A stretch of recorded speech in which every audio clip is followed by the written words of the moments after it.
Наместо младите да ги полнат автобусите за странство како изминатите 7 години, ќе ги полнат за да се враќаат назад, рече премиерот Мицкоски во денешната изјава.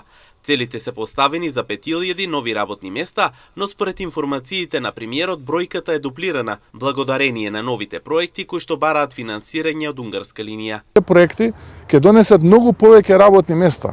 Кога разговаравме со стопанските комори, поставивме на цел од 5.000 нови работни места, но моите информации велат дека таа бројка е дуплирана со овие проекти кои што сега бараат финансирање од оваа унгарска линија, и тоа се 380 милиони евра. Очекувам таа бројка да дојде и до половина милиарда, што за мене предизвикува повторно предизвик и инспирација да побарам нови вакви средства за бизнисот, затоа што очигледно дека бизнисот е гладен, сака развој, сака свежи пари, ефтини пари за да може да се развива, да додава вредност, да креира нови работни места, и младите како да не биде по принципот како до сега изминативе 7 години, да ги полнат автобусите и да се селат, туку да ги полнат автобусите таму кај што се селени и да се враќаат назад. За 250 милиони евра владата го поддржа стопанството за да обезбеди работни места за работниците, истакна Мицкоски, и да ги зачува местата на работниците како ниту една влада досега,